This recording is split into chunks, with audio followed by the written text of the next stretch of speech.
At this time, I'd like to introduce Dr. Stacy Atkinson, Vice Chancellor of Academic Affairs, who's our keynote speaker, to come forward. Thank you.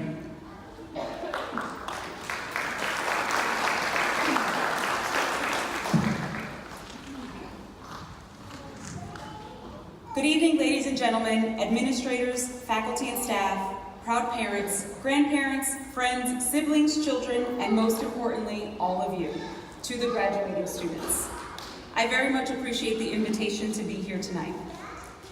Any type of graduation is truly a capstone event, symbolic of the closing of one chapter in your lives and the opening of a brand new one. You have pursued many opportunities in education in a vast array of subjects. Your teachers have helped you weather the storms.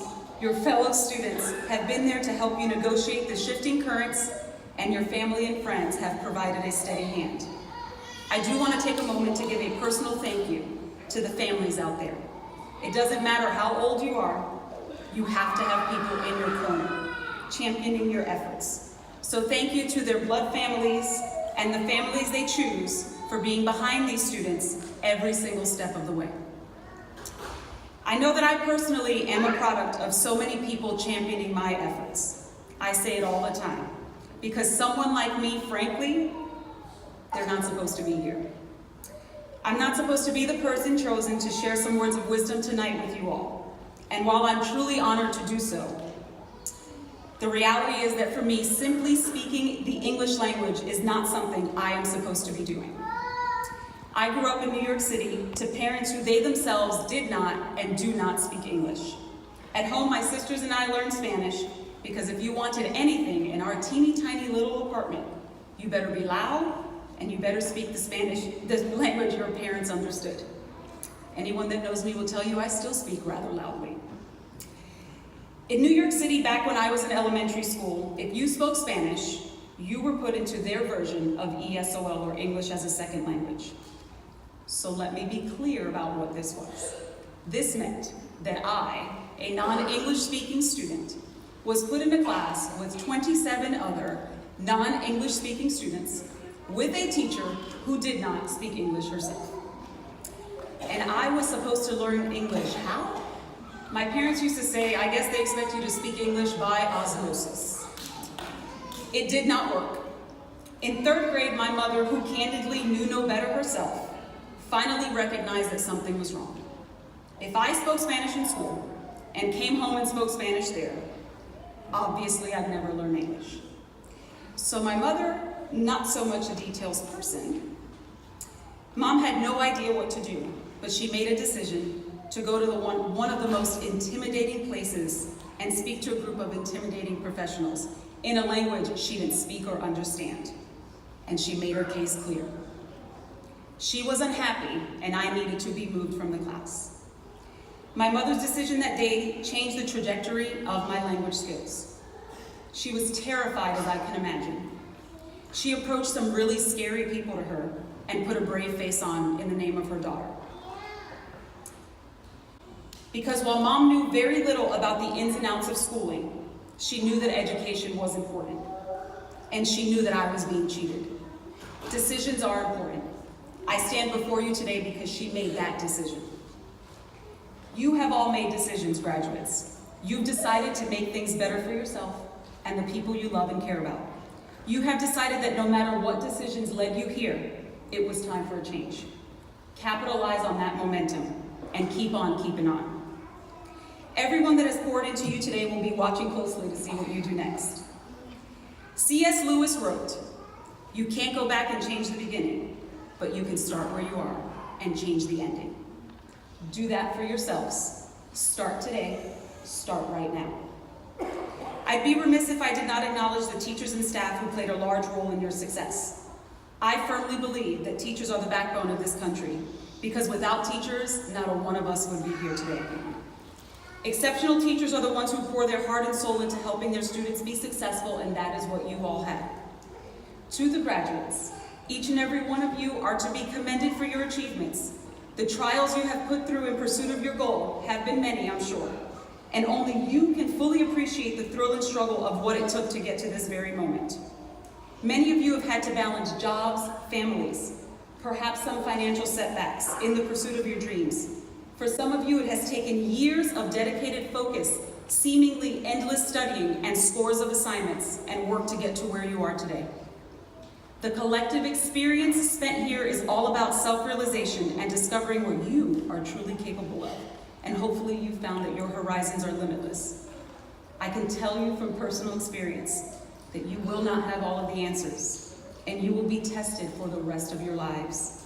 But your time here will have hopefully provided the foundation for that part of your life yet to be realized. I am very proud of all of you and all that it means for you to be here tonight accepting a piece of paper that says you dedicated this time to self-improvement, challenging yourselves, and desiring to contribute to your community, to solve problems with confidence and to seek success in your lives. Your decisions will matter, and your tomorrows will be the product of your decisions. Another piece of my life I'd quickly like to share with you that proves the importance of decisions is that I spent 5 years as an active duty United States Marine. When people hear that, they instantly give me the head-tilted, questionable look. You? Are you sure? Yeah, I'm pretty sure. I remember every single second of my 5 years in the Marines. When they get past that point, I always get that, by the way, too. When they get past that point, they often ask what it took for me to achieve success in the Marine Corps. And I puff up my chest, and with all confidence I respond with, I just don't know. Because, my friends, the reality is I really, truly don't know. There are no certain outcomes. Success is preparation meeting opportunity, and certainly some blessing. I was blessed to have made the decision to become a Marine. The Corps gave me everything I ever wanted, including my 4 college degrees. All preparation met with opportunity, and certainly some blessing. My college degrees have opened doors for me I never thought possible. The girl who couldn't read Go Dog Go fluently until 3rd grade, a book my 5-year-old nails every single time, by the way, is not supposed to end up being called a doctor and earning a Ph.D. But my decisions led me there, and I take none of those for granted. As I look back at my time in the Corps and after and up until today, I've learned through observation and experience that there are some things that really do matter in life. So I'll quickly and humbly share a few of those with you tonight. First, be mindful of and deliberate about the continued development of your character. This has already begun and will become increasingly important as your life unfolds. Character is who you are when no one is watching. Know who you are and know what is important. People are always watching. Even when they are not aware of it, leaders will develop followers more through personal example than their position. Be a leader in your own life, in your family, and in your community. When confronted with difficult decisions in my own position, I have to remind myself to just do the right thing. Know what right looks like. Be grounded in what is right. Your reputation and credibility are more important than your status, position, or even wealth. I cannot tell you today who graduated first in my class in high school, or at Marine Corps boot camp, or any of my graduating classes. I can tell you that none of those were me. But I can tell you the people I met there who impressed me with their hard work, humility, and their sense of humor. Be the person who others remember fondly. In the age of social media, it is true that you can say anything you want over a variety of formats, but remember that it won't be consequence-free. Maybe everyone doesn't really need to know every time you have a thought. Maybe, just maybe, there are some selfies that you should not share with 956 of your closest friends. Think about that and be accountable. Your words, your pictures, your comments once shared will never go away. They're out there. Be deliberate about what you want to share and with whom. Ladies and gentlemen, don't make decisions that you aren't willing to live with for the rest of your life. The friends you choose and their behavior will reflect on you. Choose wisely, be deliberate with your life. Take life one step at a time. There's no way when I was a newly minted 2nd grade teacher straight out of college that I would ever have been presumptuous enough to imagine myself as the Vice Chancellor for Academic Affairs on one of the campuses for the largest singly accredited institution in the nation. It doesn't work that way. You be the best wherever you are. Pay your dues early in your career. Work hard, Challenge yourself and challenge those around you. Then you take another step forward and you be the best there. Then you take another step and another. You take care of the people you meet along the way. You learn something with every job you hold and with every boss, good, bad, and ugly. And finally, be grateful for what you have been given and all that you have earned.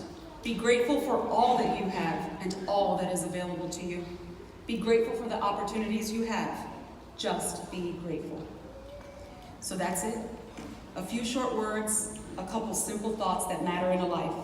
A life where decisions have been made, both good and bad. Carefully think through your decisions, folks.